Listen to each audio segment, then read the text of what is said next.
e eu apertei o botão errado. Boa noite para todo mundo que tá aí acompanhando a gente. Um beijo aí para a galera que está acompanhando ao vivo o nosso encontro de hoje. Estamos iniciando esse encontro de direito civil. Hoje nós vamos falar sobre direito das famílias. O que pode cair na sua prova, como que a gente vai verificar questões, enfim. Nosso estudo hoje é de amor. Aliás, o amor mais genuíno, que é aquele que a gente encontra nas famílias, né? Ou pelo menos deveria encontrar, tá bom? Casque, eu sou responsável e nós estamos aqui hoje. Mulher, manda um beijo para mim, Francisco, um beijo para você, tá? Beijo para todo mundo que tá aí acompanhando a gente. Vamos iniciar mais um encontro. Apesar dos pesares, né, da vida, que hoje eu me irritei muito, bem muito, eu tô aqui hoje, confesso, por vocês, porque se não fosse vocês, eu não estaria, porque eu tenho um compromisso com vocês, mais ninguém. E é isso, né? Vamos conversar de família? Bora? Vambora, vambora. Lembre-se que a parte de regime de bens a gente conversou ontem, não é mesmo? Mas vamos lá, hoje a gente vai falar de família. Vamos lá. Olha só. Hoje a gente está aqui para falar um pouquinho sobre direito civil, direito das famílias. Família e família, a família, família. Vamos, então, começar o nosso esquema do coração. Professora, vamos lá. Lembrando, meu Instagram, @prof.robertaqueiroz, por favor, me dê uma força, e o meu canal, Direito Como Nunca Civil, tá? Vamos lá. Vamos começar, dentro dessa parte de família, falando, primeira ideia que eu vou abrir aqui, né? Pô, briga comigo, mas eu não tô nem aí. Vamos lá. Tô relaxando. Quer ver?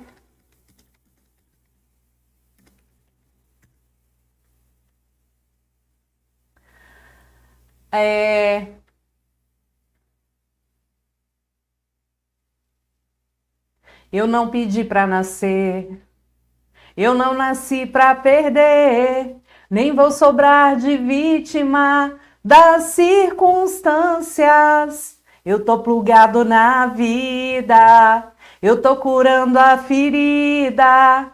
Às vezes eu me sinto uma mola encolhida. Você é bem como eu, conhece o que é ser assim. Só que dessa história ninguém sabe o fim. Você não leva pra casa e só traz o que quer. Eu sou teu homem, você é minha mulher. Olha essa parte. E a gente vive junto, e a gente se dá bem. Não desejamos mal a quase ninguém. E a gente vai à luta e conhece a dor. Consideramos justa toda forma de amor. Oh, oh, oh. Pois bem, consideramos justa toda forma de amor. É possível casamento homoafetivo? Sim. É possível união estável homoafetiva? Sim. Porque aqui no direito civil consideramos justa toda forma de amor. E é isso. Vamos começar com o casamento. Vamos lá. Olha só. Falando aqui de casamento, porque me proibir de cantar o povo não vai, né, Brasil? Não é possível. Não é possível. Vamos lá. Falando de casamento. Você sabe que o casamento é exatamente um ato formal, né? O casamento, ele tem ali um ato celebrativo, que difere da união estável. O casamento, ele tem uma celebração, né? Vamos lá. O casamento tem uma celebração. A união estável, vou botar aqui, ó. A união estável é um fato da vida. A união estável não tem essa história de celebração. A união estável é um fato da vida.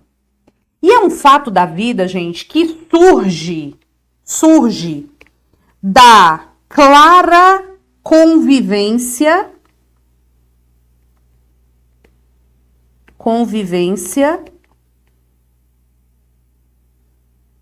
pública, contínua e duradoura, com o objetivo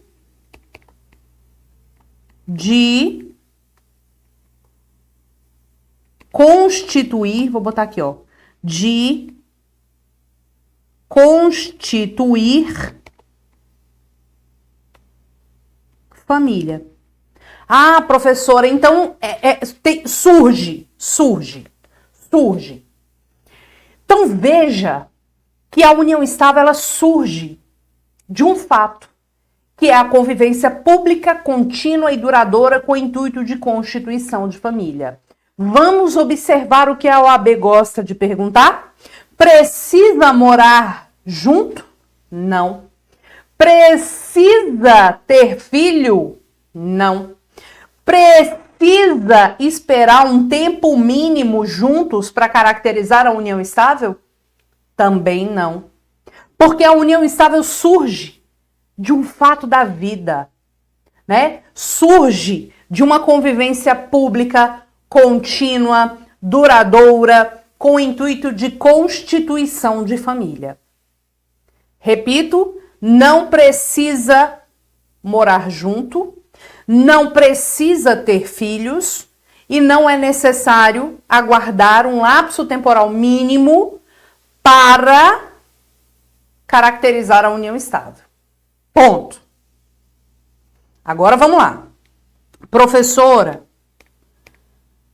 e o tal do casamento?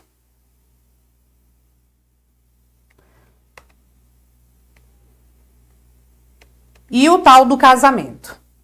O casamento, ele tem uma celebração. Eu vou até mudar aqui de lado para eu economizar espaço. O casamento, ele tem um ato celebrativo. Ele tem uma celebração. E a gente prova o casamento por meio de uma certidão de casamento. Só que como é que funciona essa história? Primeira coisa que você tem que lembrar aqui relacionada a casamento. Primeira coisa. Com quantos anos eu posso me casar? 16 anos é a chamada idade núbio, tá? Com 16 anos eu tenho a idade núbio. Professora, tudo bem, mas assim, basta chegar e me casar? Não. Na verdade, o casamento ele pode acontecer aos 16 anos, porém com o consentimento dos pais. Se os pais derem o consentimento, você casa e vai ser feliz. Professora, mas e se os pais negarem o consentimento? Você pode pedir judicialmente que o juiz autorize o seu casamento, desde que você comprove lá que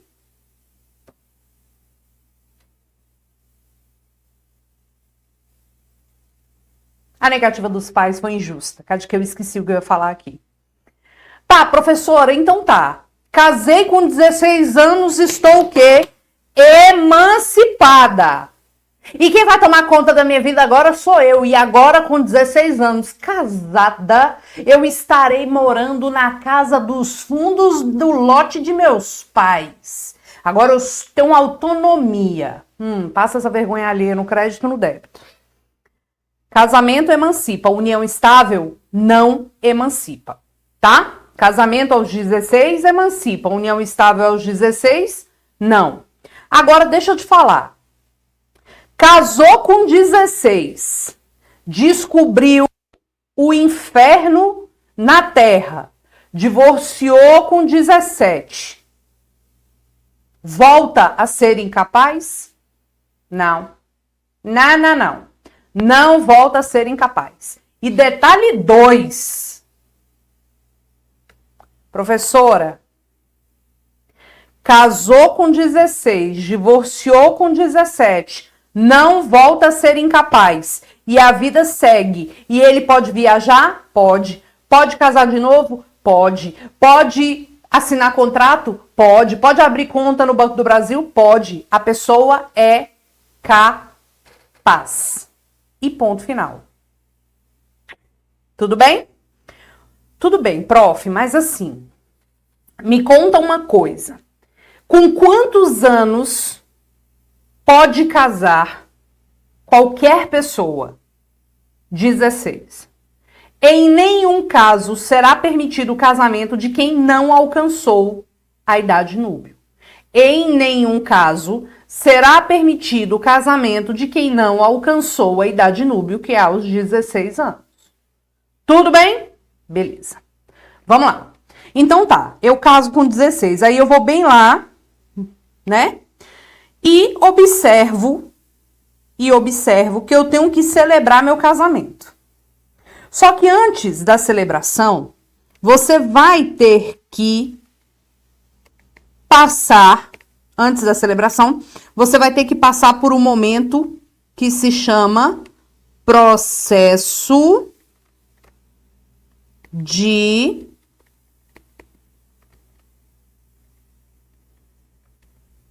habilitação. O que é o processo de habilitação? É você chegar lá no cartório com os seus documentos pessoais e dizer: ô, senhor tabelião, seu tabelião, nós estamos aqui, nós nos amamos e nós queremos casar. O que você vai entregar lá para o seu tabelião? Você vai entregar seus documentos pessoais. O senhor tabelião vai publicar editais. Se tiver tudo ok, ninguém aparecer dizendo que você já é casado, que você não pode casar com aquela pessoa, você vai obter uma certidão. Vou botar bem aqui, ó. Você vai obter uma certidão de habilitação. Essa certidão de habilitação vai dizer que deu tudo certo. Você pode casar com aquela pessoa. Essa certidão de habilitação você tem que ter muito cuidado porque ela tem eficácia por 90 dias, que é bem o tempo que você vai marcar a celebração do casamento.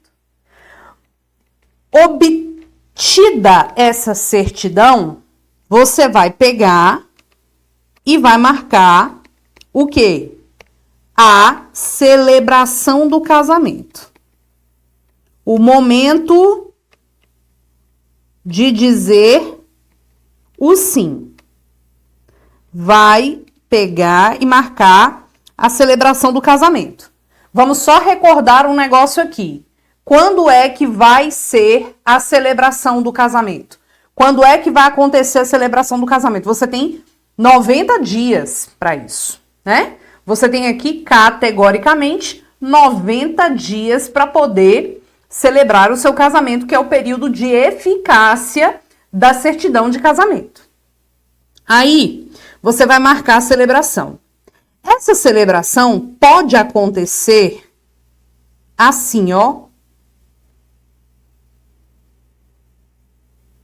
Essa celebração vai acontecer com 2 testemunhas, se for direto na sede do cartório, com 4 testemunhas, se for em edifício particular,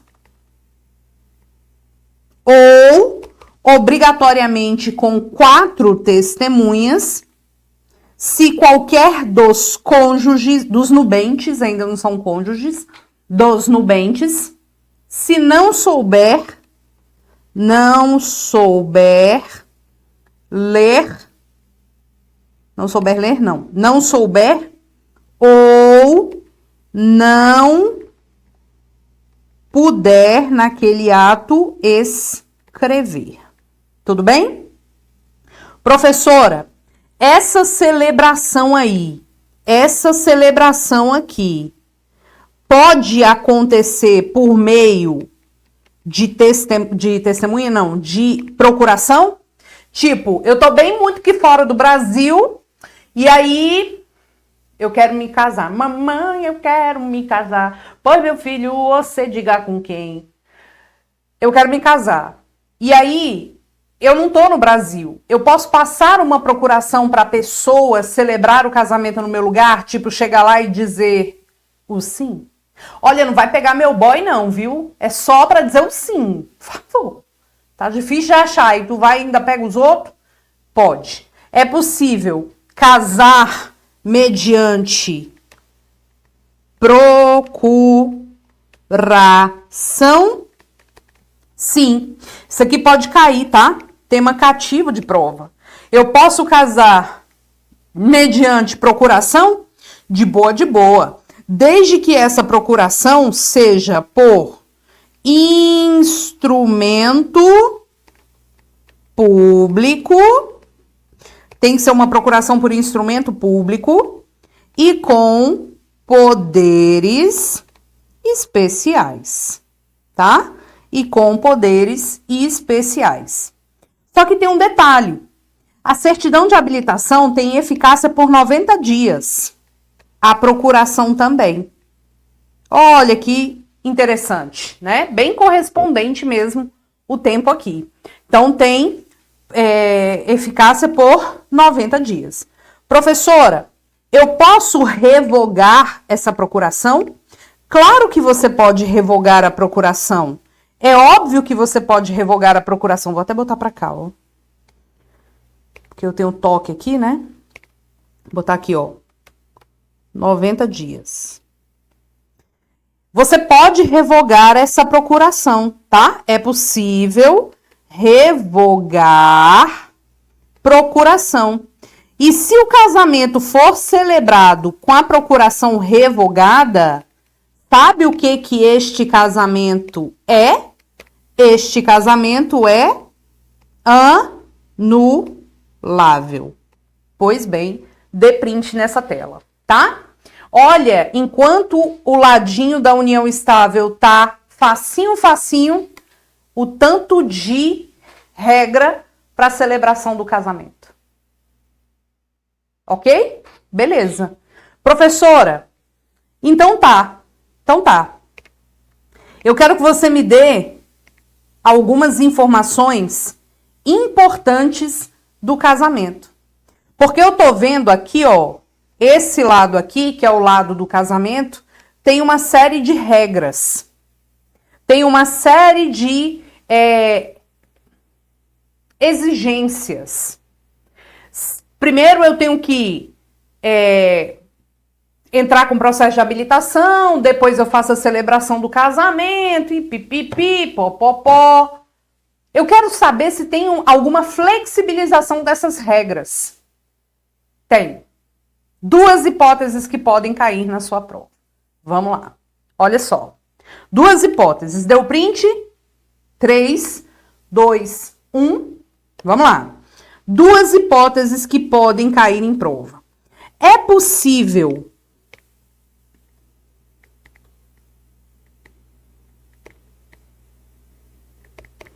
flexibilizar as regras do casamento? Sim. Nós temos duas possibilidades de flexibilização. Nós temos uma flexibilização que a gente chama de flexibilização mínima e uma flexibilização máxima. Professora, eu quero artigo. Então, eu tenho a possibilidade de uma flexibilização mínima e uma flexibilização máxima. Nós vamos ter aqui a incidência dos artigos. Deixa eu pegar aqui. Agora que vem o sofrimento, né? Ai, ai. 1539. Professora, eu posso flexibilizar as regras de casamento? Pode. Vamos lá. Olha aqui, ó. 1539. No caso de moléstia grave de um dos nubentes, o presidente do ato irá celebrá-lo onde encontrar o impedido, sendo urgente, ainda que à noite, perante duas testemunhas que saibam ler e escrever.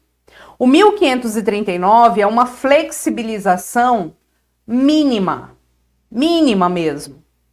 Porque a parte que está doente, e tem que ser, pessoal, uma doença grave. Não é qualquer doença, é uma doença grave. E a pessoa não tem como ir celebrar o casamento no cartório. Aí a autoridade celebrante vai onde a pessoa doente está. Agora, 1540. Quando algum dos contraentes estiver em iminente risco de vida, deu terremoto e a pessoa está lá presa nos escombros. De repente, ela fala: gente,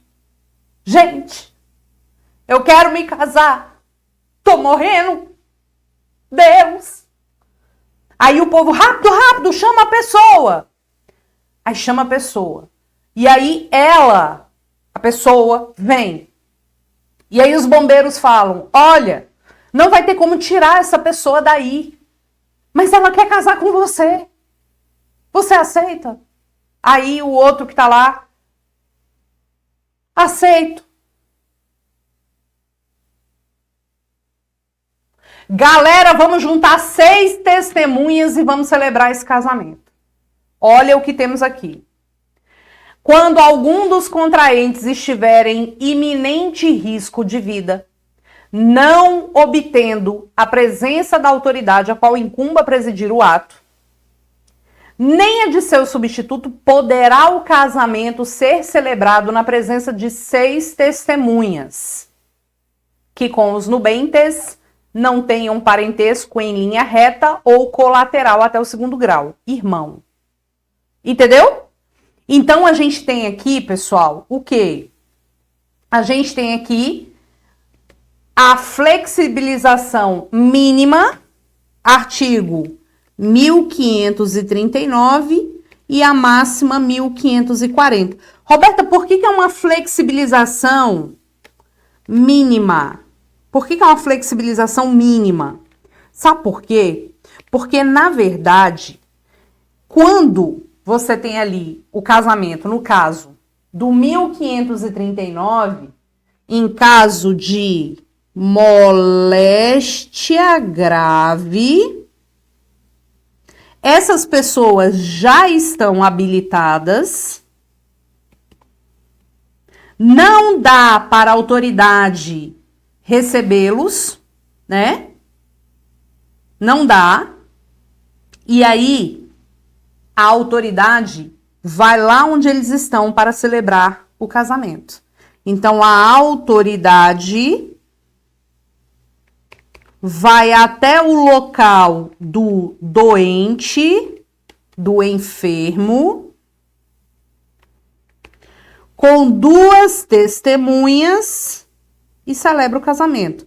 Por que aqui é uma flexibilidade mínima? Uma flexibilização mínima? Porque, na verdade, as pessoas já estão habilitadas e só a questão do local mesmo. Agora, nesse caso aqui, da flexibilização máxima, as pessoas estão morrendo, tá? Eu tenho a questão do iminente risco de vida. A pessoa está morrendo. Não tem habilitação. Não tem habilitação. Chama 6 testemunhas e celebra o casamento. Tá vendo? Chama 6 testemunhas e celebra o casamento. Esse casamento, ele tem um nominho especial. Qual é o nome desse casamento?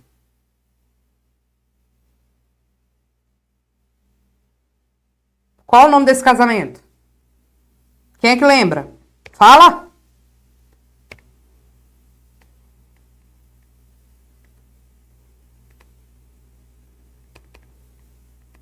Nuncupativo. É o casamento nuncupativo, que é aquele realizado no extremo da vida mesmo. A pessoa tá morrendo.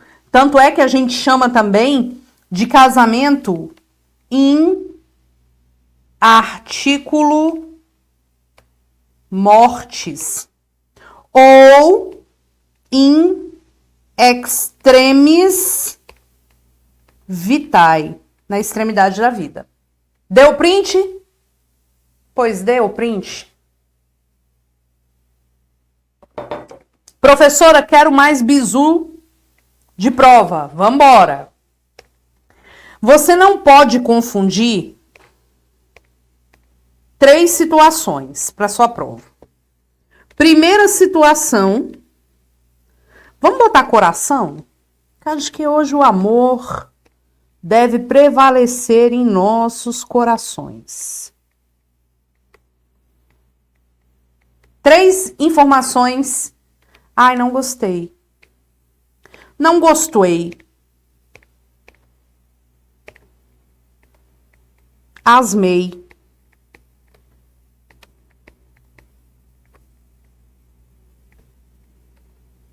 Olha só, 3 situações.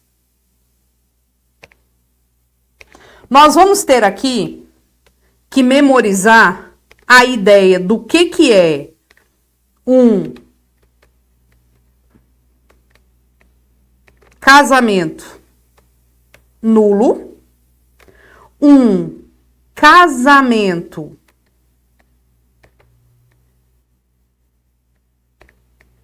anulável e o que são causas suspensivas. Certamente você já se deparou com alguma questão de prova que você fez e cobrou esse tema, tá? Você com certeza tem aí alguma questão de prova que você fez e que caiu isso aí. Professora, me explica o que é um casamento nulo. Casamento nulo vai acontecer quando rolar deixa eu diminuir aqui esse grafite. Quando rolar um impedimento. Toda causa de impedimento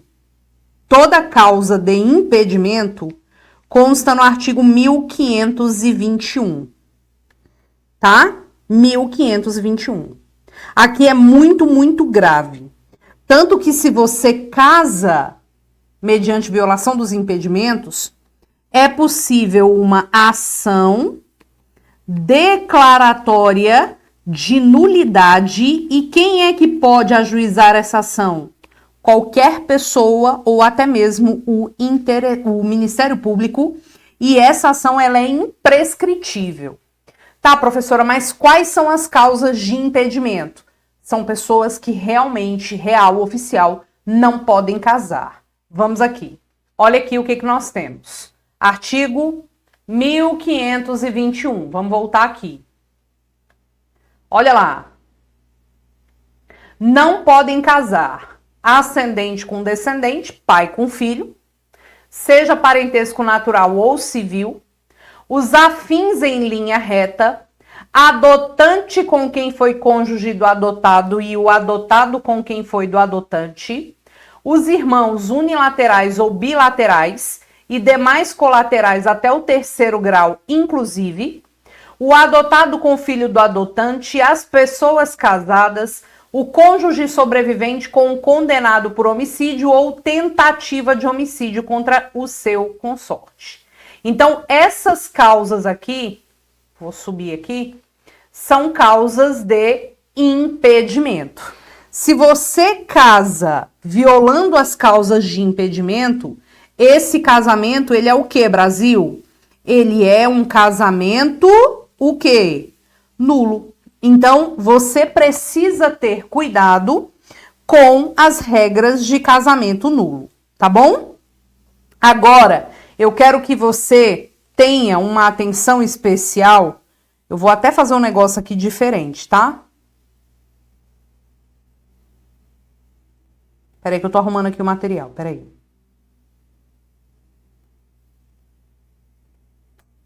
Eu vou apagar, dá uma olhada aqui o que eu tô fazendo aqui, ó. Eu coloquei as causas de impedimento, eu vou apagar isso aqui e vou fazer no outro slide, só para eu ganhar tempo e ganhar espaço aqui. Olha só, o casamento nulo são causas de impedimento. Eu quero que você olhe para essas causas de impedimento que eu coloquei aqui.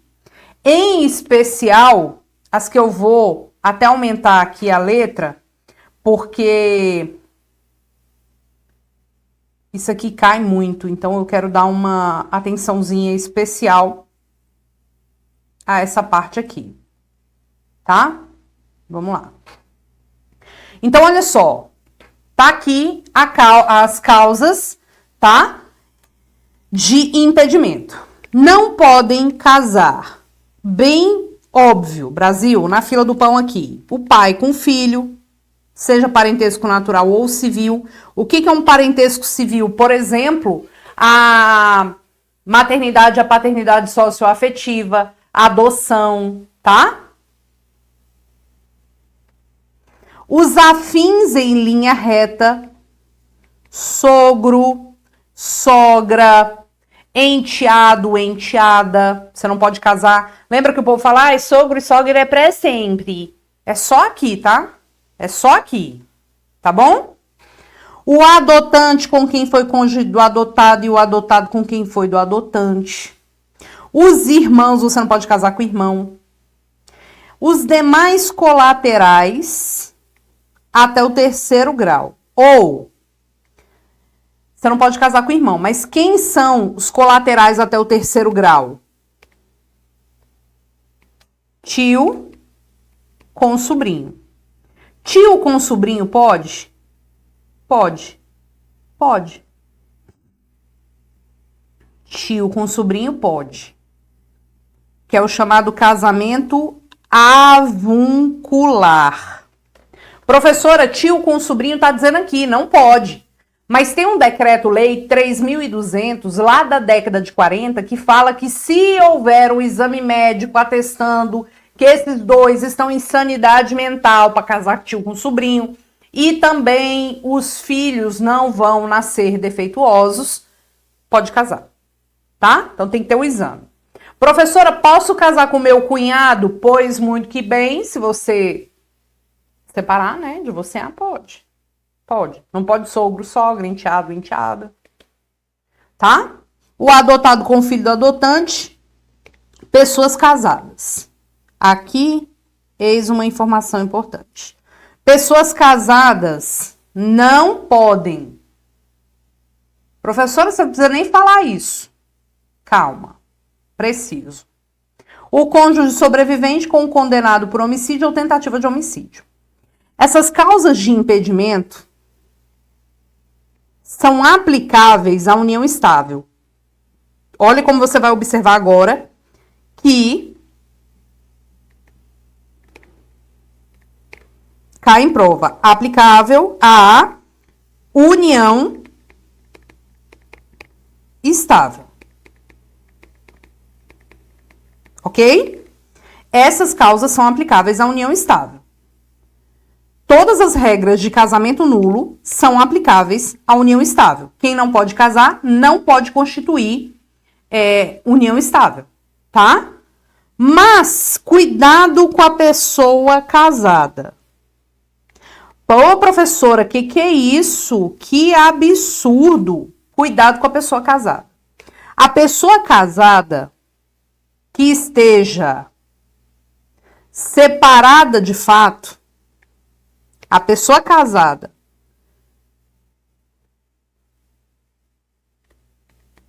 mas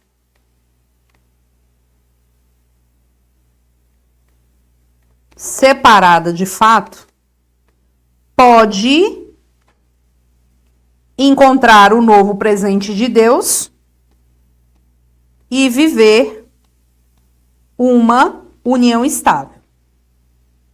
Pessoa casada, mas separada de fato. Tipo, tá casada só no papel, porque na vida real oficial já não tá mais junto com a pessoa. Então, essa criatura aqui, né, separada de fato, pode constituir uma união estável. Isso sempre cai em prova. João é casado com a Maria, mas está separado de fato e foi viver a vida com a Antônia. Pode isso, Arnaldo? Pode. Pessoa casada, separada de fato, não consegue casar. Porque casamento é só um por vez.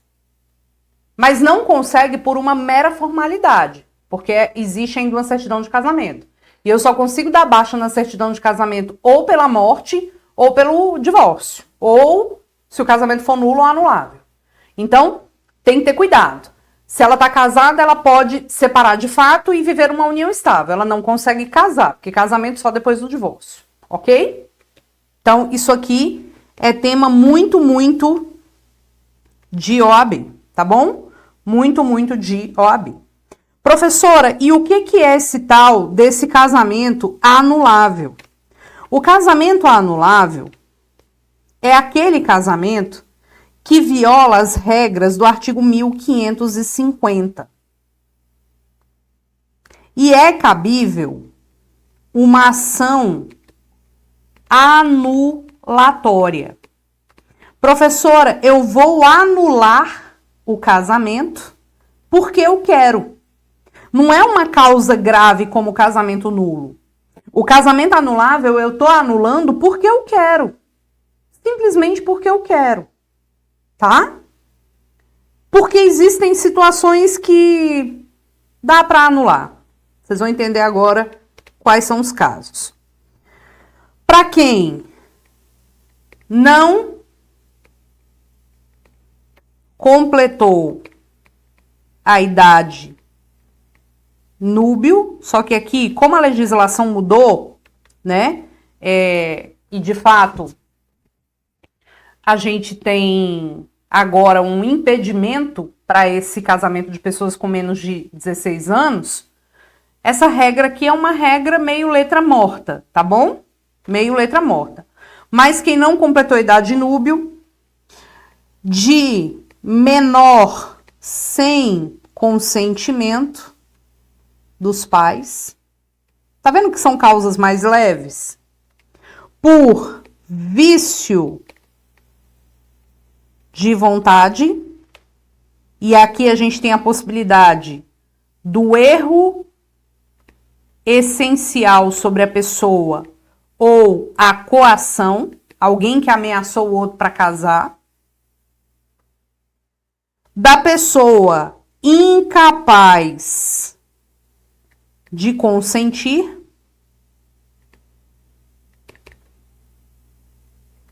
quando acontecer revogação da procuração,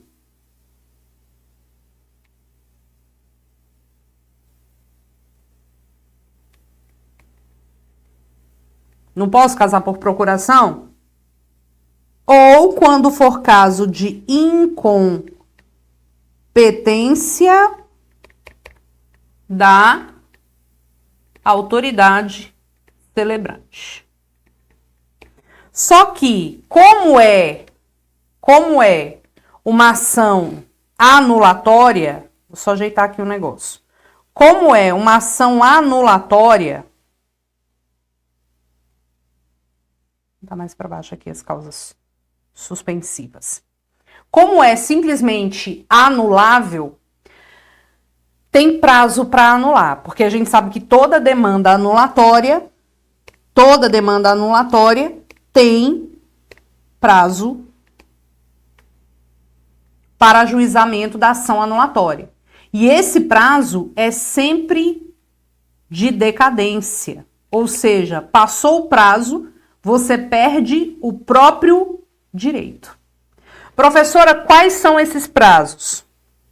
180 dias, para quem não completou a idade núbil, 180 dias para o menor sem consentimento, erro essencial sobre a pessoa, 3 anos, coação, que é aquela ameaça para a pessoa casar com você, 4 anos, incapaz de consentir, 180 dias, revogação da procuração, 180 dias, incompetência da autoridade celebrante, 2 anos. Como que você vai decorar? 2 anos por incompetência, 3 anos erro, 4 anos coação, o resto 180 dias. 2, 3, 4, o resto 180 dias. 2, 3, 4, o resto 180 dias. Professora, o que é o erro essencial sobre a pessoa? É quando você descobre uma situação sobre aquela pessoa, pode ser até mesmo uma doença, e que, por descobrir aquela situação, a vida em comum se tornou insustentável, tá? A vida em comum é insuportável. Você descobre que aquela pessoa era um estuprador, por exemplo. Isso é um erro essencial sobre a pessoa. Ah, professora, pode caracterizar erro essencial sobre a pessoa quando a pessoa não consegue ter relação sexual? Pode. Ah, vou transar só depois do casamento. E aí eu descubro que aquela pessoa não dá conta.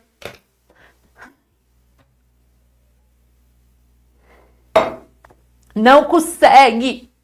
Ai, e aí? Pode anular? Pode. Ah, Roberta, eu descobri que a pessoa não pode ter filhos. Alto lá. Isso não é causa para anular casamento. Ó, linda, professora, ó. Cada de quê? Nem tanto. Agora, não conseguir ter relação sexual é demais. Aí não rola. Não dá. Morri, mas passo bem.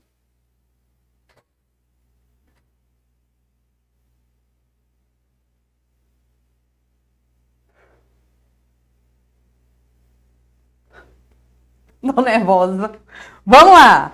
Então tá bom, tá?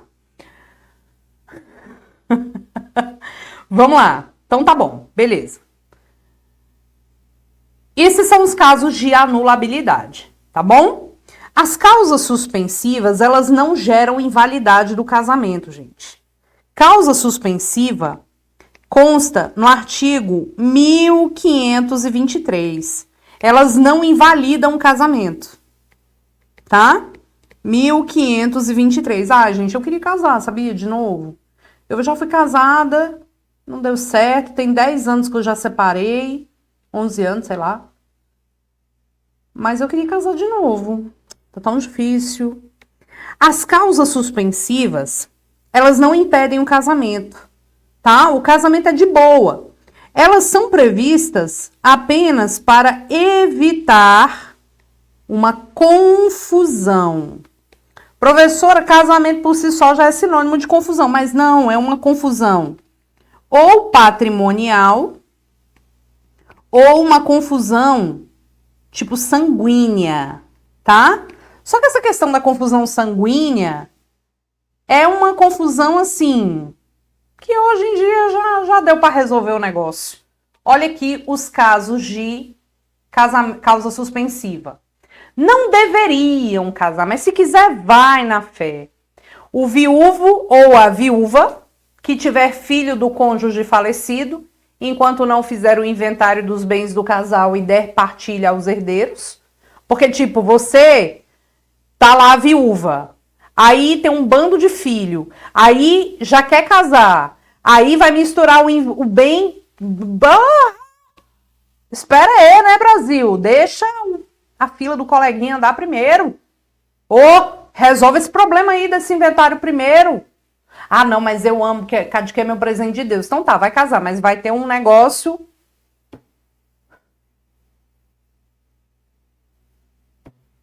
Vai ter um regime especial aí pra tu. A viúva ou a mulher cujo casamento se desfez por ser nulo ou anulável até 10 meses depois do começo da viuvez. Ah, é porque pode estar grávida. Tá. O divorciado enquanto não tiver sido feita a partilha dos bens.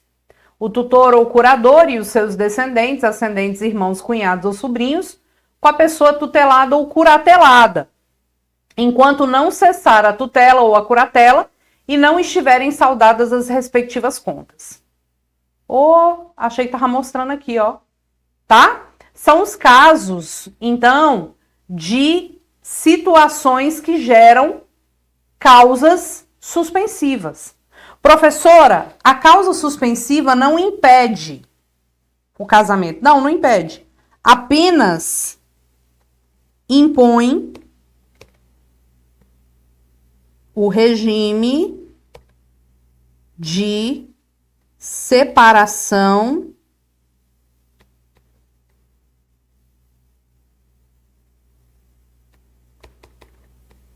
obrigatória de bens. Só isso. Aliás, por falar nisso, quais são os casos de regime de separação obrigatória de bens? Ora, além das causas suspensivas que estamos falando aqui, quem casa também com mais de 70 anos e quem necessitou do suprimento judicial para casar. Ah, tô apaixonado, meu pai não autorizou, eu quero a autorização judicial para casar. Aí você vai casar mediante o suprimento judicial, vai casar no regime da separação obrigatória de bens. Tá bom? Aí, quando foi ontem, na nossa aula, a gente conversou sobre as modalidades de regime de bens, tá vendo? A gente falou sobre essas modalidades aqui. Professora, eu posso constituir meu casamento ou a minha união estável e eu vou ter que me submeter a um regime de bens. Vai. Quais são as modalidades de regime que nós temos? São essas. Comunhão parcial de bens, comunhão universal, separação convencional de bens, participação final nos aquestos. Já te expliquei ontem onde é que tem meação, onde é que não tem meação. O fato é que, se você casa, vou até pegar aqui um slide que eu fiz ontem. Se você casa ou constitui uma união estável. Peraí.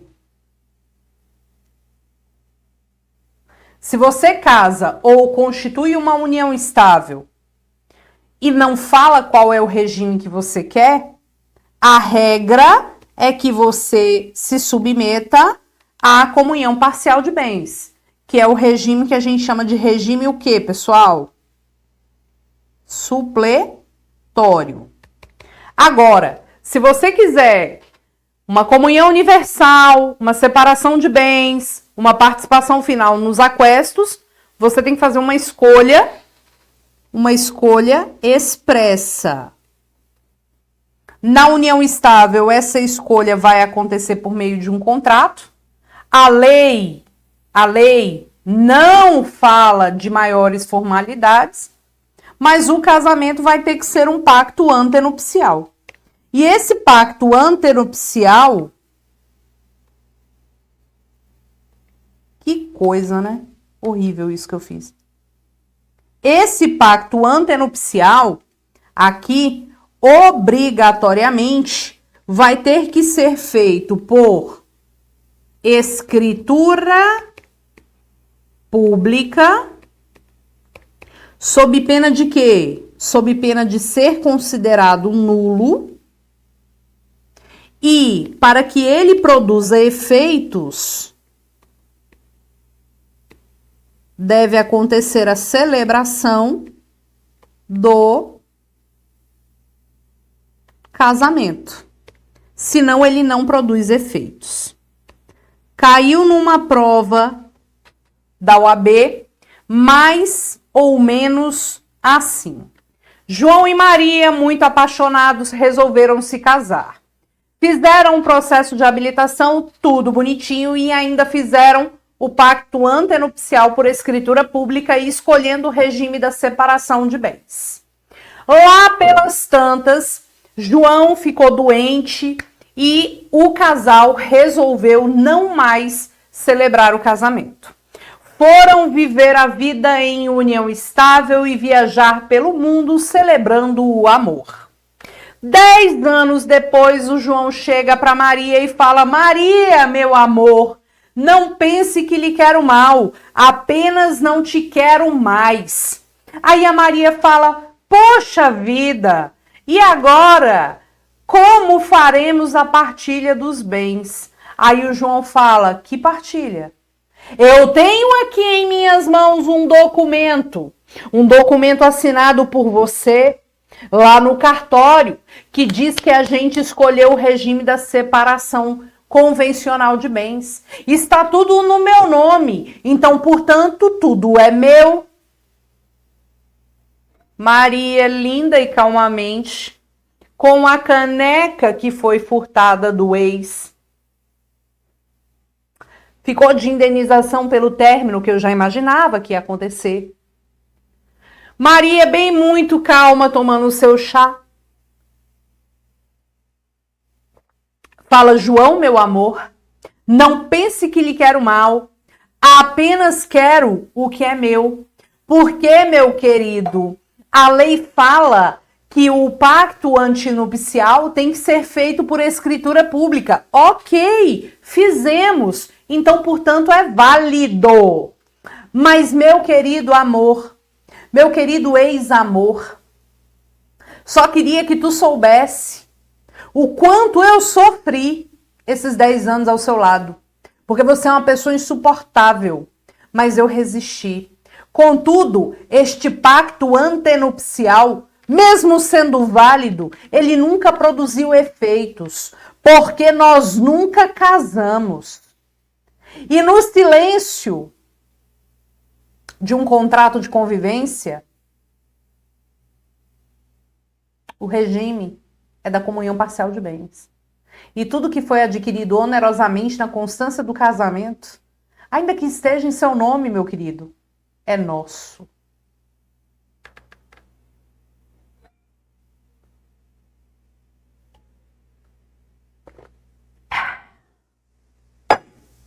E é isso.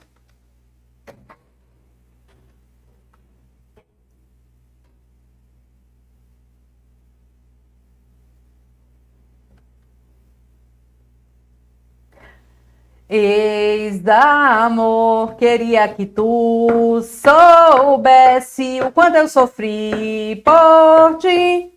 Nananana. E é isso. Vou até caçar a letra dessa música agora. Eu acho que é do Martinho da Vila, que fala: ex-amor, gostaria que tu soubesses o quanto eu sofri ao ter que me afastar de ti. Não chorei, como um louco eu até sofri, mas no fundo só eu sei das angústias que senti. É. E é isso. Acho que meus vizinhos ficam pensando, essa mulher é louca? Sim. Ela fica cantando à noite? Sim. Tá achando ruim? Deita na BR.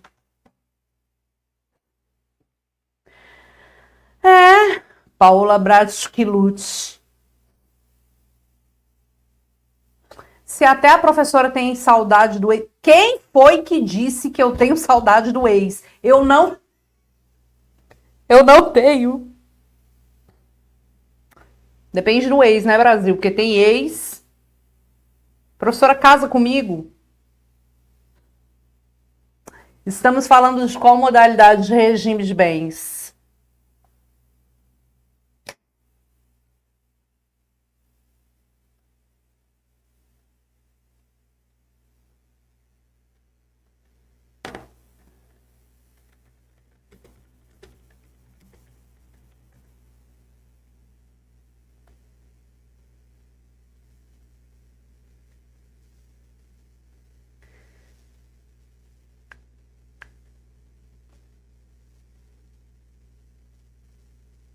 Tô caçando um negócio aqui e não achei. Tópico sensível? Temos. É isso. Eu não roubei a caneca porque não foi mediante violência nem grave ameaça. Foi, nem sei se roubo é isso que fala, foi um furto. E aí depois ele desculpa, mas eu acho que ele roubou minha escova, a minha Tangle Teaser, sei lá como é que fala, Tangle Teaser, sei lá. Ele roubou. Porque ele vivia falando, nossa, essa escova é tão boa, e checo, e de repente a escova sumiu. Furtaram. Então é isso. Dá o print nessa tela aí. Dá o print nessa tela. Deu gatilhos. Ai, tô nervosa. Temos problemas? Com certeza, temos problemas. Vamos seguir o bonde? Vamos seguir o bonde? Cadê que esse bonde tá muito doido. Vamos lá, olha só. É possível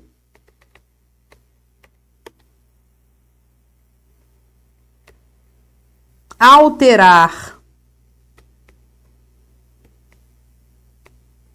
o regime de bens? É possível alterar regime de bens?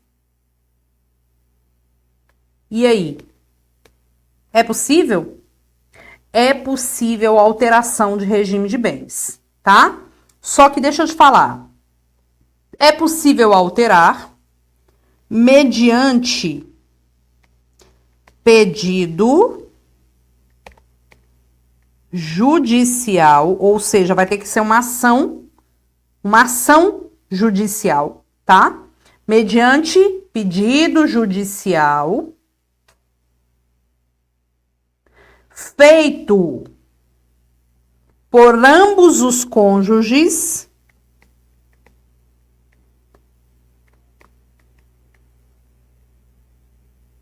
pedido judicial por ambos. Gente, a caneca tem Coca-Cola. Tem vinho não, é Coca-Cola. A caneca ela foi furtada. Porque essa caneca ela foi cara. E aí eu falei, como eu sei que num futuro muito próximo a pessoa vai me fazer raiva, deixa eu roubar logo, que fica pelo menos de indenização. Então, pedido judicial feito por ambos os cônjuges. E esse pedido tem que ser motivado e não pode prejudicar terceiros, tá?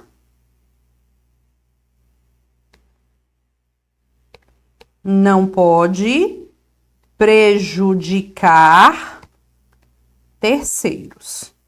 Só que tem um caso que não dá para alterar. Não dá. O regime da separação obrigatória de bens para quem casa com mais de 70 anos. Se o motivo da imposição do regime da separação obrigatória de bens é porque a pessoa tem mais de 70 anos, o tempo não vai voltar para a idade reduzir, então não tem como alterar. Certinho? Certinho? Vamos seguir o bonde? Vamos? Pois muito que bem. Vamos seguir o bonde. Professora,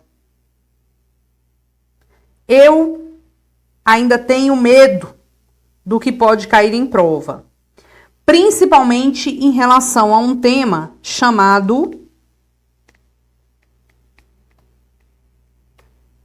poder familiar. Gente, o poder familiar é o poder que os pais possuem sobre os filhos, o quê? Menores, tá? Por mais que você não queira, os pais exercem o poder familiar sobre os filhos menores. Poder familiar não tem nada a ver com guarda, não tem nada a ver com alimentos, tem nada a ver com isso. O poder familiar é simples e automático, que é o poder que os pais possuem sobre os filhos menores. De fato, o poder familiar, ele pode, chegar ao fim. Professora, como que o poder familiar pode chegar ao fim? Na verdade, o poder familiar, ele pode ser suspenso. Professora, quando é que o pai e a mãe vão ter o poder familiar suspenso? Quando for caso de uma medida de proteção do menor, aí entra a professora Patrícia com as questões do ECA, tá? E essa suspensão sempre deve ser por meio de decisão judicial. Sempre por meio de decisão judicial. Mas o poder familiar também pode ser extinto. E é aqui que eu quero que você preste atenção. Quando é que o poder familiar será extinto? Quando é que o poder familiar vai chegar ao fim? Pode ser pela morte dos pais ou dos filhos. Pode ser pela maioridade. Porque o poder familiar é só em relação aos filhos menores. Como pode chegar ao fim também por uma ocorrência jurídica. Professora, como que o poder familiar chega ao fim juridicamente? Muito simples. Pode chegar ao fim juridicamente com a adoção. Claro, se o filho foi adotado por outra pessoa, é a outra pessoa que vai exercer o poder familiar sobre aquele filho. Pode ser por meio da emancipação. Ora, com 16 anos está emancipado lá pelo casamento. Então o poder familiar chega ao fim também, porque a pessoa deixa de ser, digamos assim, menor, né? E também pela perda do poder familiar.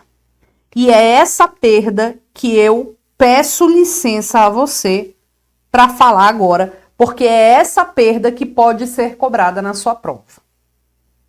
Essa perda do poder familiar é também chamada de destituição do poder familiar.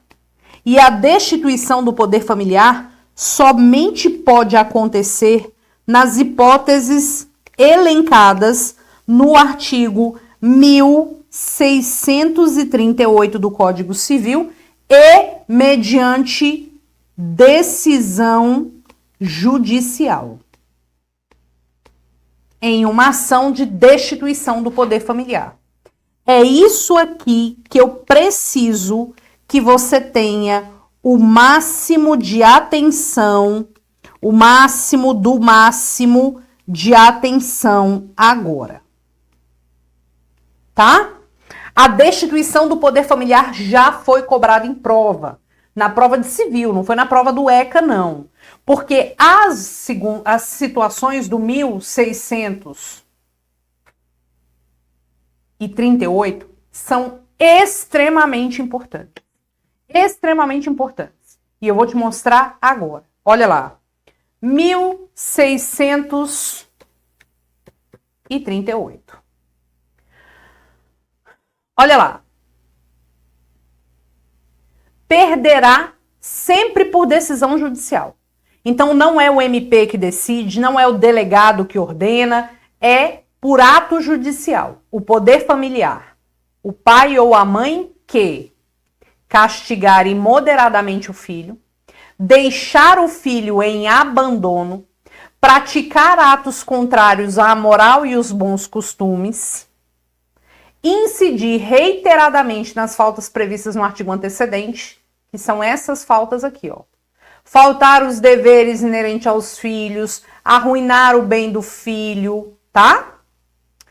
Mas também entregar o filho de forma irregular para adoção. E também, olha o ano de 2018, que a gente teve a inclusão do parágrafo único.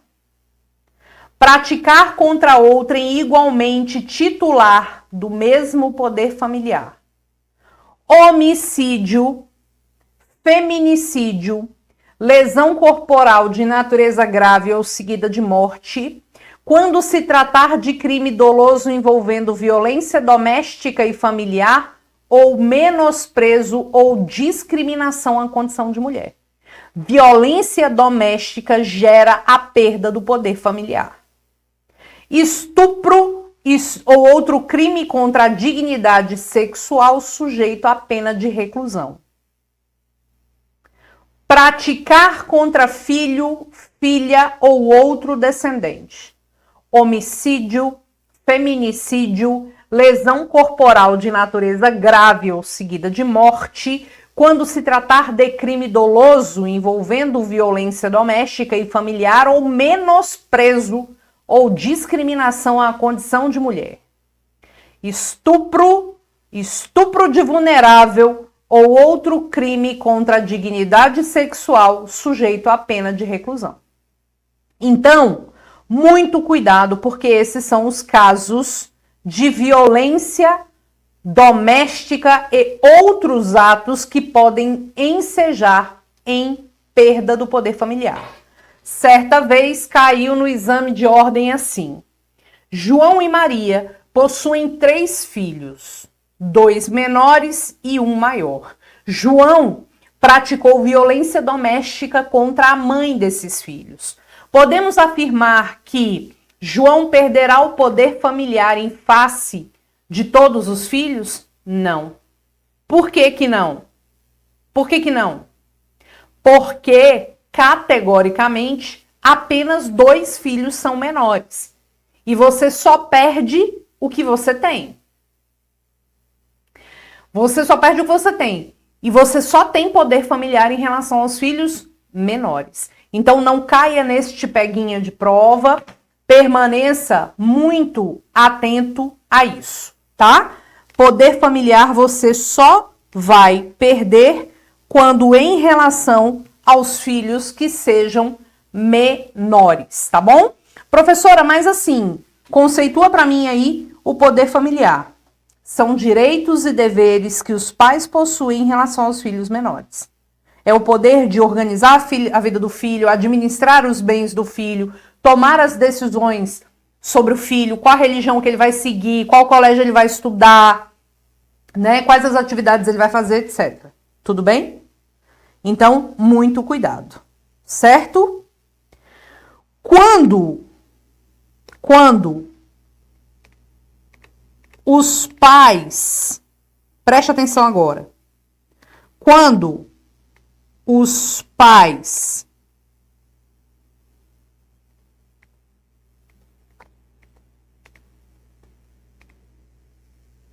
são falecidos ou perdem o poder familiar, quando os pais são falecidos ou os pais perdem o poder familiar, e eu ainda tenho uma situação de pessoas menores, né? A gente vai chamar quem? A gente vai chamar, vou botar aqui, ó, a figura do tutor. Então, se essa cena acontece, a gente chama um tutor. Caiu numa prova da OAB assim: Joãozinho tem 10 anos de idade. Perdeu o seu pai muito cedo na vida. Agora, com 10 anos de idade, a mãe do Joãozinho, Dona Maria, descobriu que tem uma doença incurável e muito possivelmente morrerá em breve tempo, não podendo acompanhar, né, a maioridade do Joãozinho. Poderá essa mãe nomear o tutor que vai tomar conta do filho? O que você acha? Poderá essa mãe nomear o tutor que vai tomar conta do filho? Porque, veja, não tem o pai porque o pai já faleceu. E a mãe muito possivelmente vai morrer antes do filho completar a maioridade. Ela pode designar quem vai ser o tutor do filho? Pode. A gente tem essa informação aqui no nosso Código Civil, no artigo 1729, tá? Olha lá. O direito de nomear o tutor compete aos pais em conjunto, mas se um já for falecido, fica este que está vivo o direito de nomear. A nomeação deve constar de testamento ou qualquer documento autêntico. Então, de quem é o direito de nomear tutor?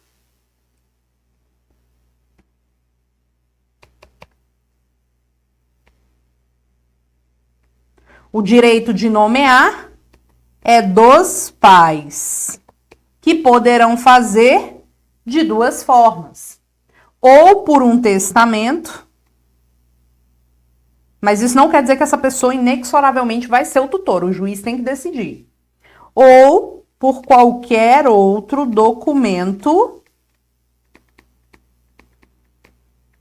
autêntico, tá bom? Professora, mas e se os pais perderam o poder familiar, eles podem nomear um tutor? Claro que não. Porque se o pai perdeu o poder familiar é porque ele fez uma merda muito grande em relação àquele filho. Como é que ele vai nomear o tutor? Não, não pode. Mas, professora, nem todo mundo pensa no tutor que vai ser nomeado para aquele filho. Nem todo mundo pensa nisso. Se isso acontecer, quem vai ser o tutor? Bora no Código Civil. Na falta do tutor nomeado pelos pais, incumbe a tutela aos parentes consanguíneos do menor. Nesta ordem. Os ascendentes. Quem são os ascendentes do menor? Ora, se ele não tem os pais ali, avô, avó, bisavô, bisavó, preferindo o de grau mais próximo, avô, avó, aos mais remotos. Os colaterais até o terceiro grau. Quem são? Irmãos, tios, preferindo os mais próximos. Então, quer dizer que os irmãos têm preferência em relação aos tios. Se no mesmo grau, a pessoa, por exemplo, tem vários irmãos, os mais velhos em relação aos mais jovens. Em qualquer dos casos, o juiz vai escolher o mais apto a exercer a tutela em benefício do menor. Professora, por que a lei não falou descendente?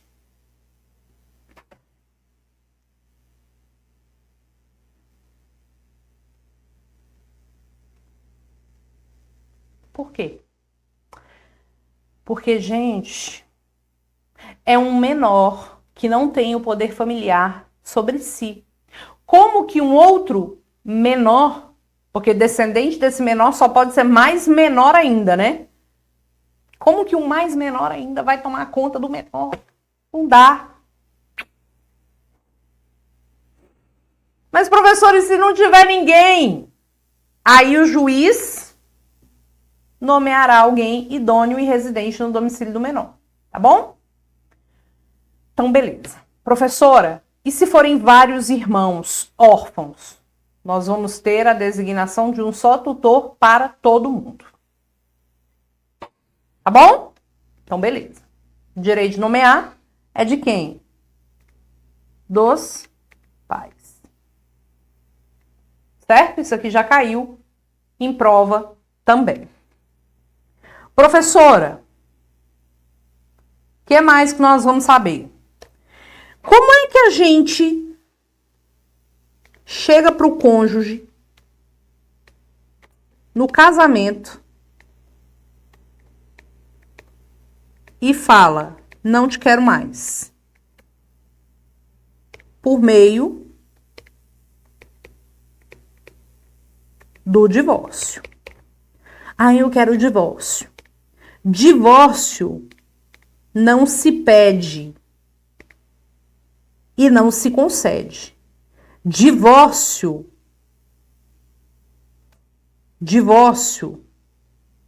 se impõe.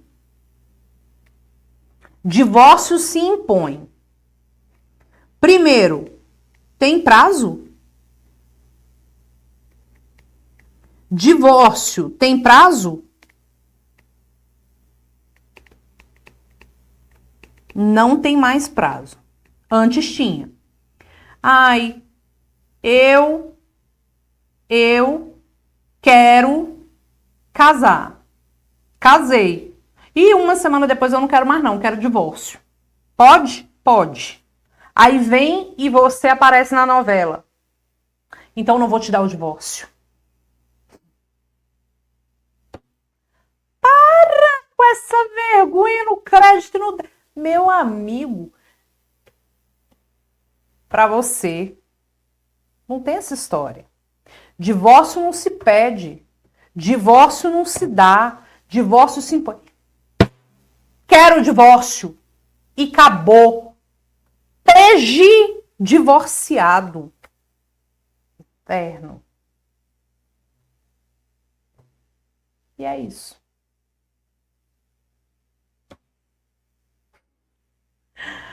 Aí você vai e faz o divórcio. Deixa eu te falar. Para divorciar, precisa obrigatoriamente fazer partilha de bens?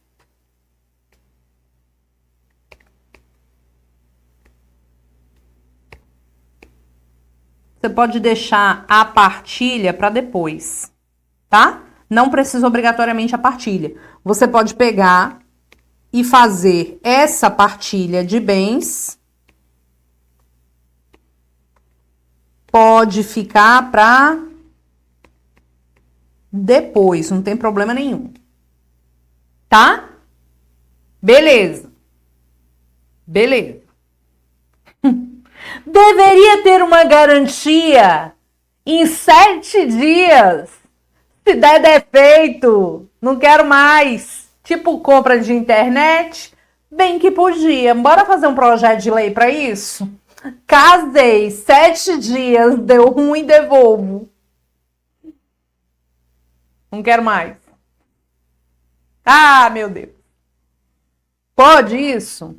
Deveria poder, né? Mas não pode ainda. Bora fazer projeto de lei para isso.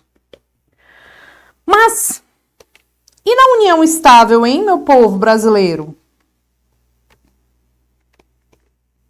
Na união estável, como que você sai dela? Pela dissolução. Eu posso dissolver a união estável do mesmo jeito. Posso dissolver a união estável do mesmo jeito. Tá? Tem prazo? Também não tem prazo. Roberta, preciso resolver esse negócio de partilha também? Tudo junto? Preciso? Não, também não. Na verdade, você pode deixar partilha para depois. Também é possível. Posso deixar também aqui, ó, para depois, também de boa. É óbvio que você vai ter que resolver, mas pode ser depois em uma outra ação, tá? Tá bom? Aí, vamos lá. Roberta, podemos fazer tudo isso no cartório? Facilitar a vida, né? Quero ajuizar a ação, não? Ai. Posso fazer tudo no cartório? Pode. Se for tudo amigável, tiver tudo bem, na paz do Senhor e não houver interesse de incapazes. Porque se rolar uma parada com incapaz, aí, meu amigo, vai pro judiciário, caso de que lá o Ministério Público vai poder cuidar desse incapaz. No cartório, não tem como o MP agir. Passa a régua, dê aquele print de categoria. Professora, e se cair na minha prova esse tema aqui, ó? Que assim, esse tema é um tema assim do coração, né?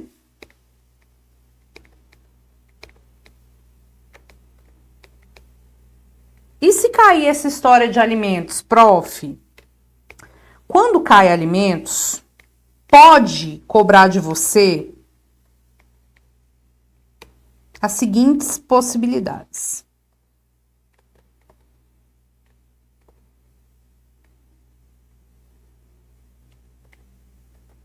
Primeira, alimentos para filhos, para os pais, para o ex-mozão no casamento ou na união estável, tá? Professora, a pessoa estava grávida. Pode fazer o divórcio no cartório? Pode não, porque tem que resolver a questão dos alimentos, então vai para o judiciário. A não ser que a questão dos alimentos já esteja resolvida, né? Aí pode. E para o nascituro, que são os alimentos gravídicos. Tá? Bom, para os filhos, é obrigação de quem? Dos pais. E esses alimentos devidos pelos pais, preste atenção agora, eles são alimentos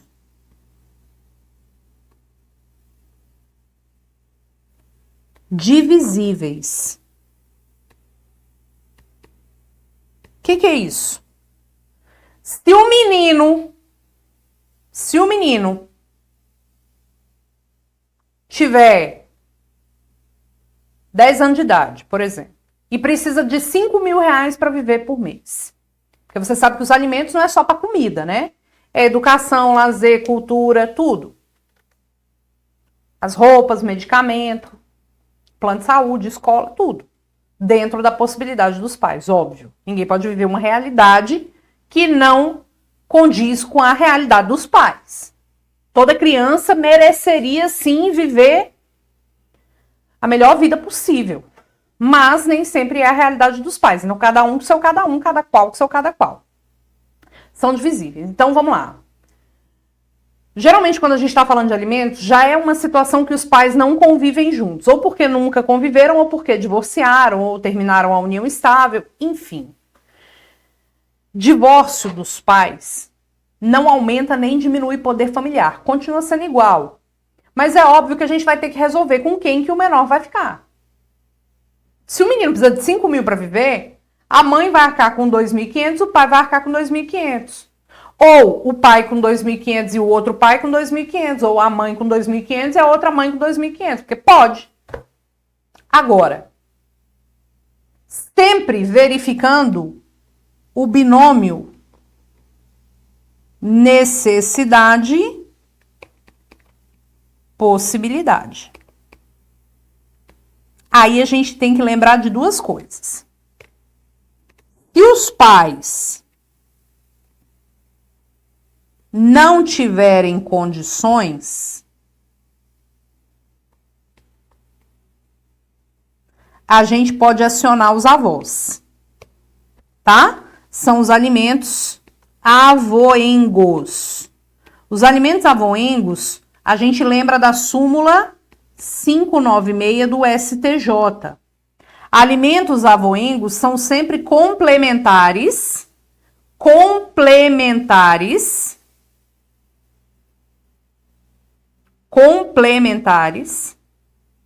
e eu só posso acionar os avós subsidiariamente. Ou seja, eu só posso ir atrás dos avós se os pais não tiverem condição de pagar. Não posso acionar os avós logo de cara. Ah, mas o avô é rico, bora atrás dele. Ah, mas a avó é milionária, bora direto atrás. Não, não pode isso. Você só vai atrás dos avós de forma subsidiária e complementar. Primeiro cobra dos como é que fala? Dos pais, tá bom? Tá bom? Agora, Roberta, a lei fala necessidade e possibilidade, mas a doutrina também acrescenta necessidade, possibilidade, razoabilidade. Necessidade, possibilidade, proporcionalidade.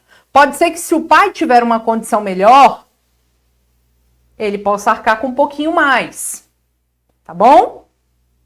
E temos que lembrar também da súmula 358 do STJ. O que diz essa súmula 358 do STJ? Vamos lá. Exoneração de alimentos. Sempre cai no exame de ordem. Exoneração de alimentos. Como é que fica essa história? Ah, vai deixar de pagar alimentos pela maioridade? Não. Maioridade por si só não é causa para deixar de pagar alimentos. Menoridade não é causa por si só para deixar de pagar. Maioridade não é causa por si só para deixar de pagar alimentos. Desemprego não é causa para deixar de pagar alimentos. Se vira, meu amigo. Se vira, minha amiga. Não tem essa história. Emancipação não é causa que justifica deixar de pagar alimentos.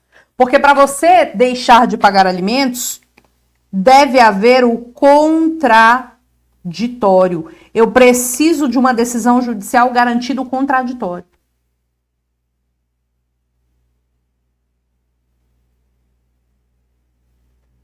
Ok? Professora, por que na maioria dos casos o parceiro que não tem a guarda da criança deixa de pagar a pensão? Não tem que ser os dois? Na verdade, não é. Não é assim. Quando a gente tem uma ação de alimentos, a fixação dos alimentos tem que levar em consideração os gastos do menor. Como eu mencionei, não é que eu só esteja falando de crianças ricas. Não, eu estou falando que cada um tem que viver a realidade dos pais. A maioria das pessoas não tem condição.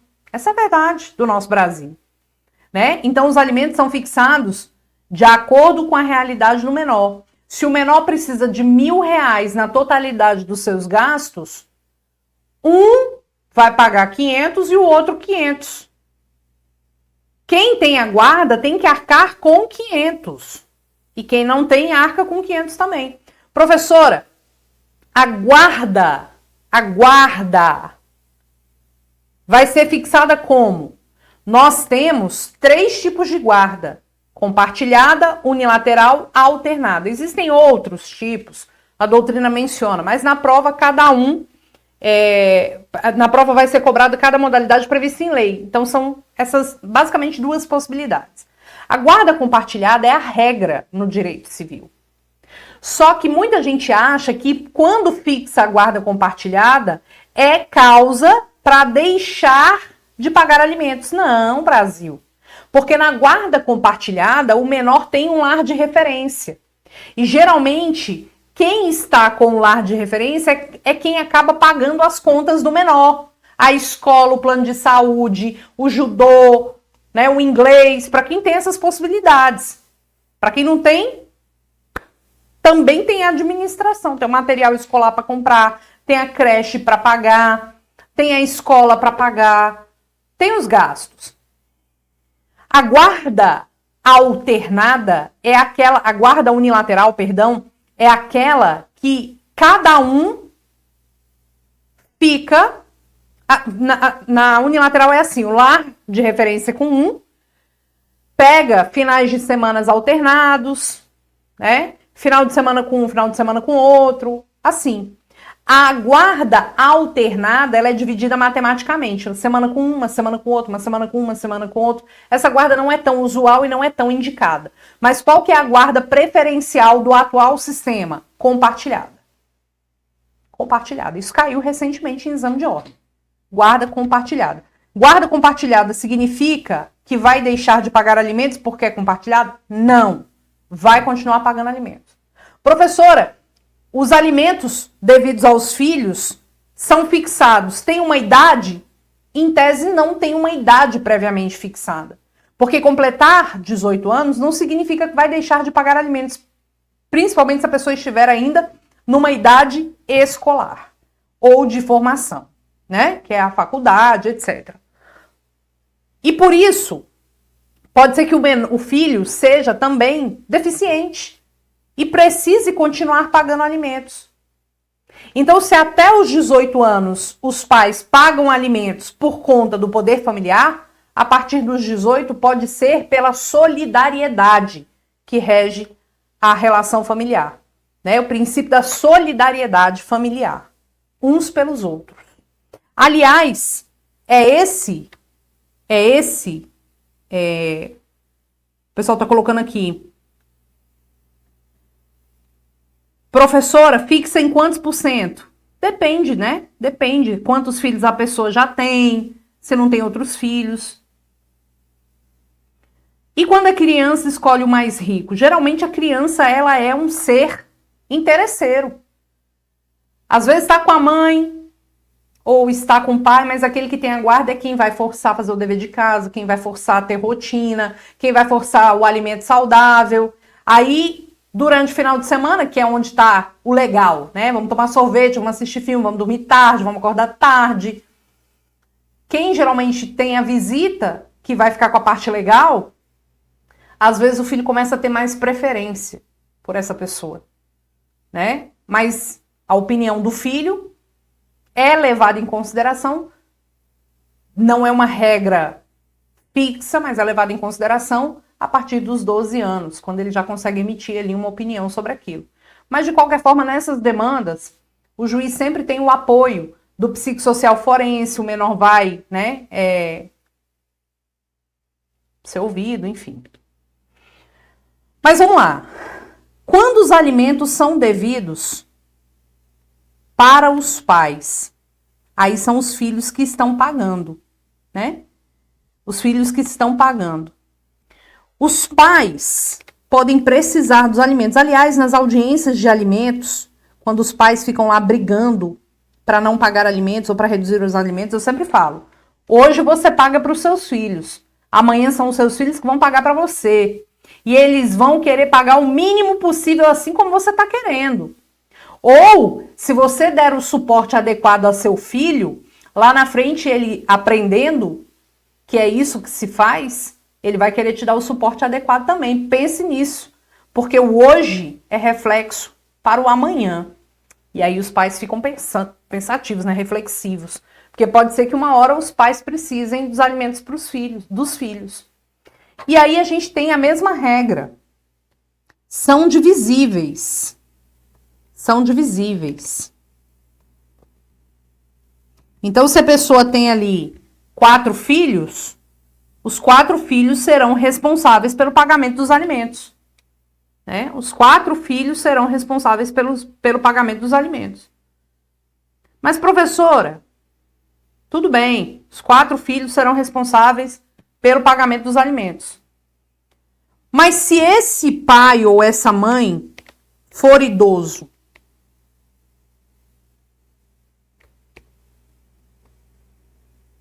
se for idoso, E quem é o idoso? É aquele que tem mais de 60 anos. 60 ou mais. Se for idoso, o que a gente vai ter aqui? Mafalda, reformula a pergunta aí, porque eu não vi sua pergunta, tá?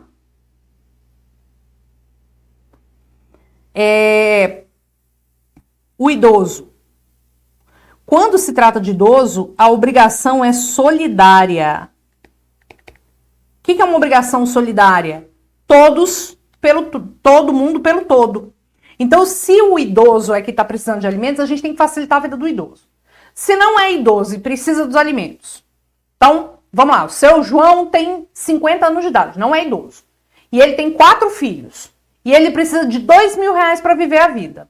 Ele vai cobrar quanto de cada filho? 500. 500. Mas se ele é idoso, a partir de 60 anos, e quem diz isso é o Estatuto do Idoso, a partir de 60 anos, e ele precisa de alimentos, R$2.000. Ele pode escolher de qualquer um dos filhos para cobrar o todo. Vamos facilitar a vida da pessoa, do idoso. Cobra os 2.000 do filho 1. É óbvio que esse filho 1 que paga os 2.000 para o pai ou para a mãe, ele pode pedir dos demais a restituição, o regresso das suas referidas cotas. Tá bom? Professora, e se o avô ou a avó que tem a guarda do neto, né, que está ali tomando conta do neto, os pais têm que pagar pensão alimentícia? Sim, tem que pagar. Tem que pagar. O dever de cuidar materialmente dos filhos é dos pais, tá? Professora, poderia ministrar também processo civil. Eu tenho um curso no GRAN, não é para a OAB, porque para a OAB é a professora Raquel, mas eu tenho um curso no GRAN chamado Processo Civil Desenhado, que eu estou em fase de gravação, tá? Fica à vontade para assistir, eu fico muito feliz pelo elogio.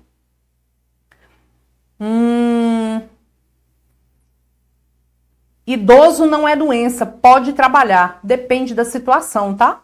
Depende da situação.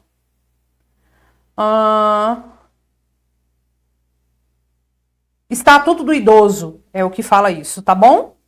Ó, Alice, é maravilhoso esse curso. Ó, Alice, muito obrigada. Você está sempre presente comigo, inclusive nas gravações de aulas, né, de outros locais. Fico muito feliz. Você é suspeita. A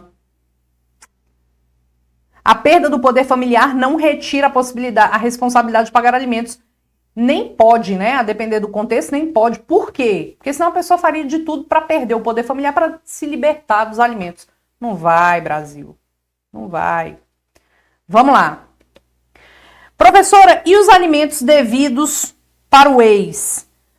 Esses alimentos aqui, via de regra, são alimentos transitórios, tá?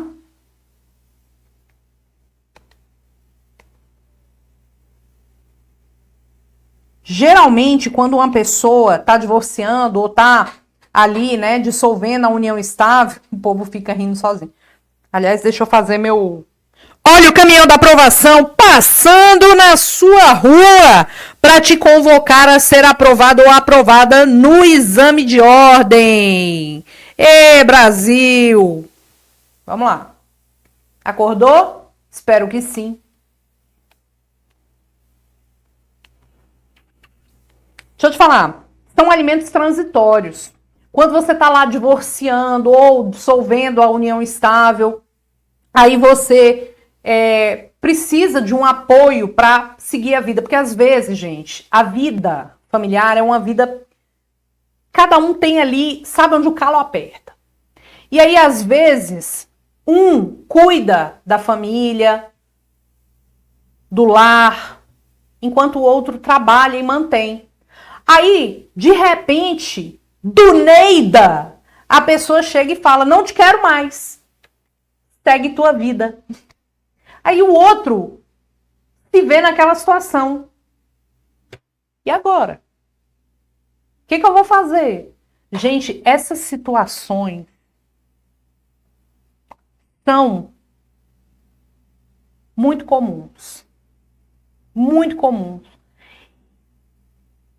E às vezes, a pessoa precisa de uma ajuda para se reinserir no mercado de trabalho, para alugar um lugar para ficar, ou esperar enquanto sai a partilha dos bens, porque nem sempre é tudo tão simples assim, né? E geralmente, quem precisa dos alimentos, geralmente, tá? Não é uma regra absoluta, mas geralmente quem precisa dos alimentos não é quem toma a decisão do fim. Geralmente não é. Então o juiz fixa esses alimentos ali transitórios, temporários, né? Por um momento específico. Professora, você é amazonense? Não, eu sou brasiliense. Mais precisamente taguatinguense, nascida, criada, vivida em Taguatinga. Itaguaiorque. Só que quando o divórcio vem já numa idade avançada, por exemplo, eu fiz um divórcio uma vez de um cara, um senhor que tinha 80 anos, aposentado, uma aposentadoria boa, viveu 60 anos com a senhorinha, chegou nos 80 anos, falou, não quero mais essa senhorinha não. E a senhorinha não tinha estudo, não tinha formação, não tinha como viver. O juiz fixou alimentos vitalícios. Tá errado? Não tá errado. Não tá errado. Essa pessoa não tem mais como se reinserir no mercado de trabalho, passou a vida inteira tomando conta daquele senhor. Então, cada caso é um caso. O fato é que o não pagamento deve ser filha de deputado. Não sou. Acredita? Sou filha de um advogado e de uma professora aposentada. Um advogado, hoje, na OAB-DF, a gente está ali na OAB mais de número de 70 mil, a OAB do meu pai está ali rondando os 2.000 e pouco. Então, mais de 40 anos advogado. Meu pai, né? 40 anos advogado. E minha mãe, professora aposentada da Secretaria de Educação aqui do DF, tá? Pois bem,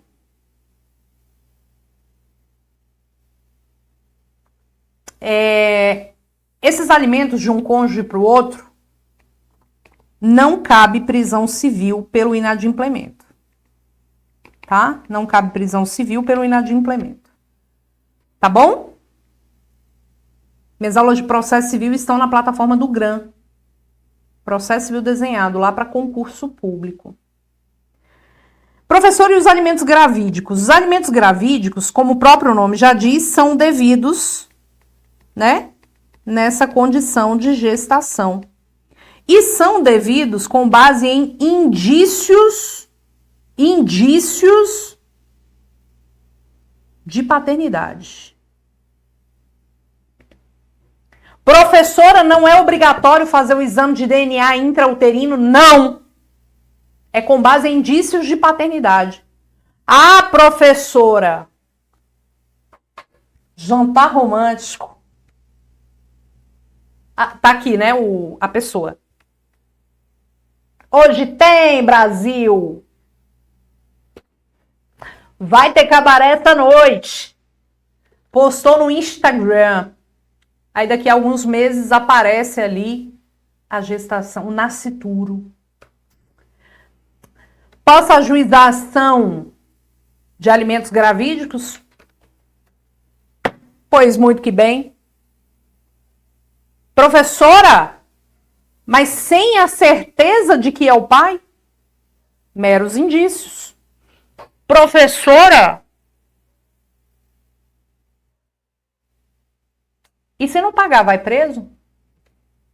Vai. Professora, use camisinha, Brasil. Use camisinha. Você...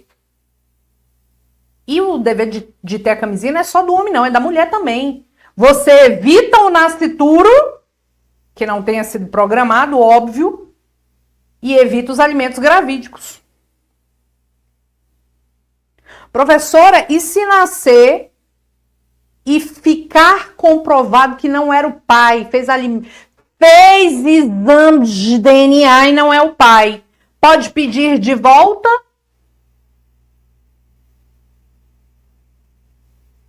Não, porque os alimentos são irrepetíveis. Amém. Não pode pedir de volta.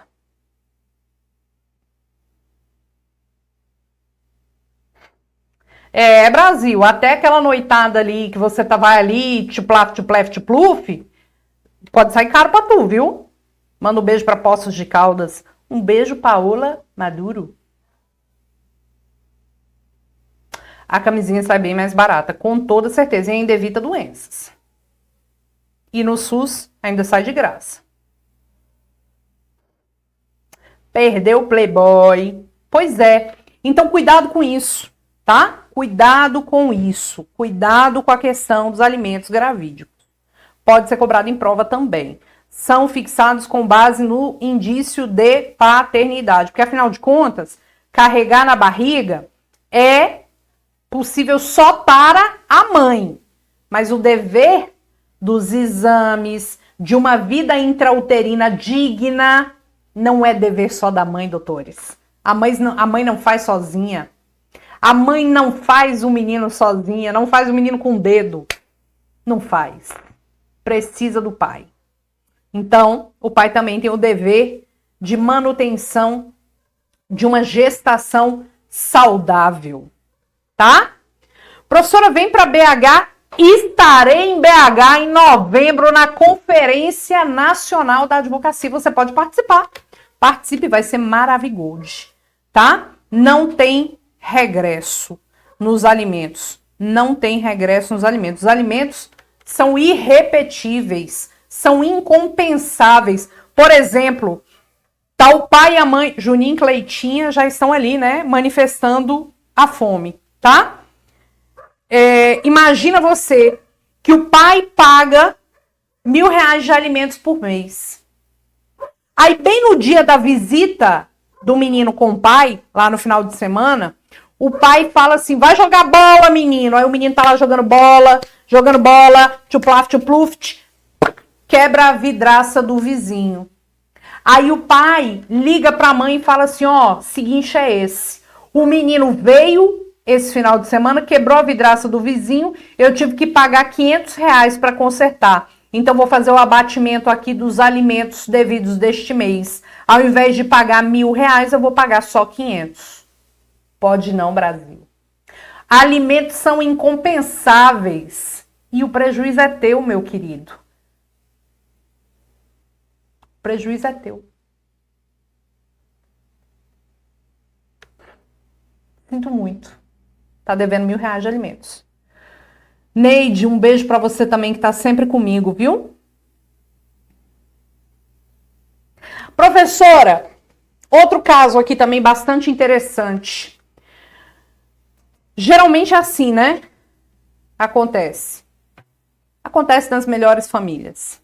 Prof, meu nome é Cleiton. A Cleitinha é uma cachorrinha, não é um gato.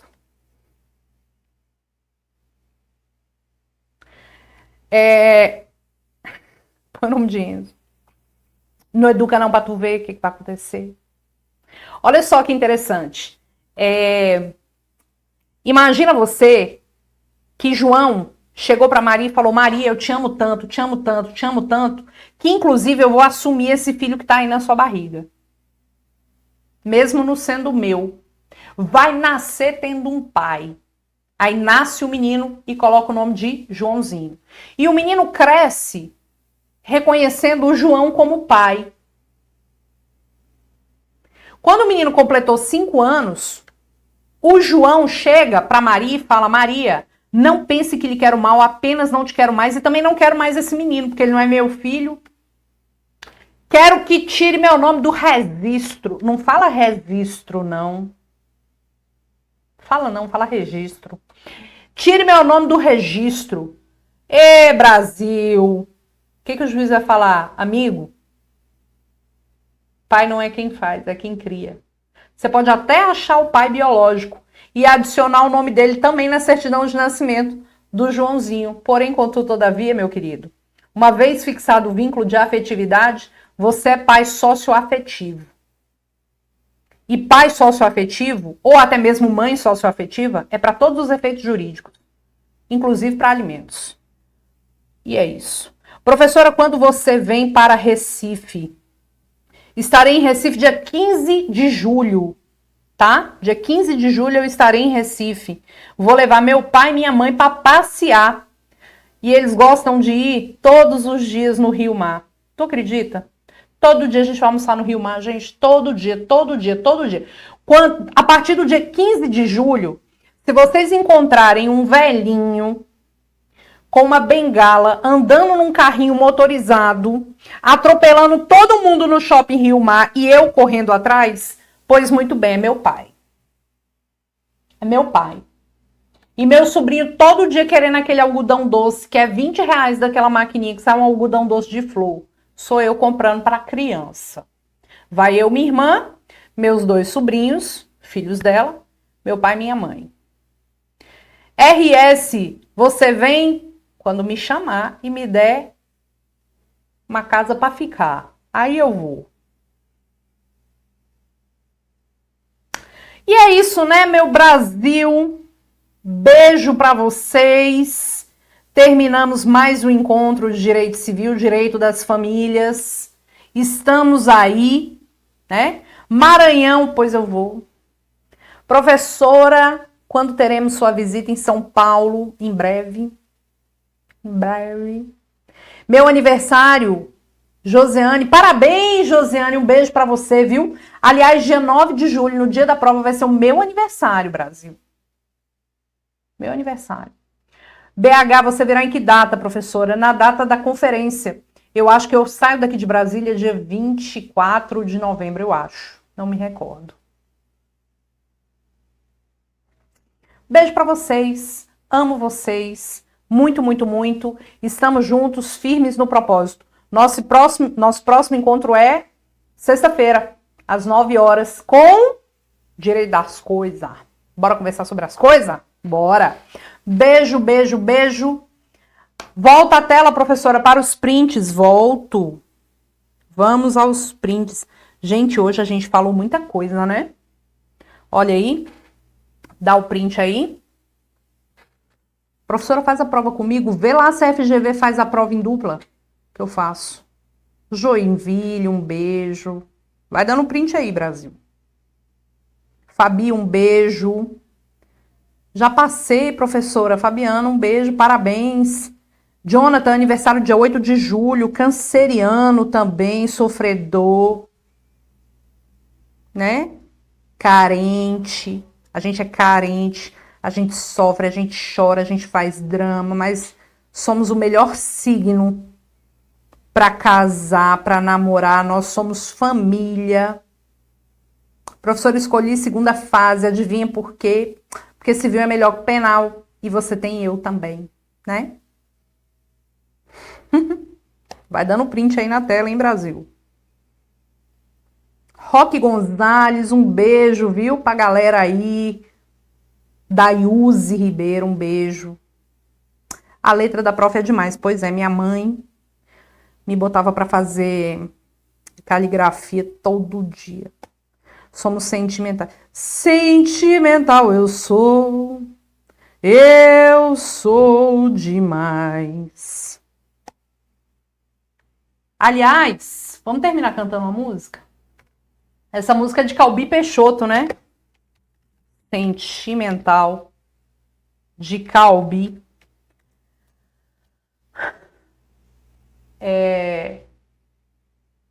Como é que é?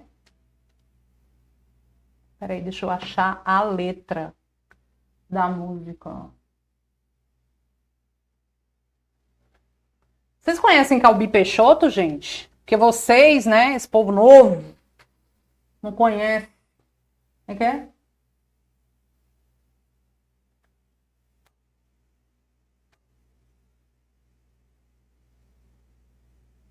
Ai, gente, eu não tô achando.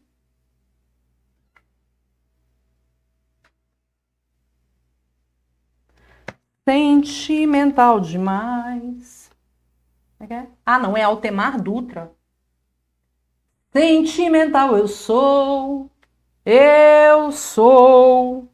demais.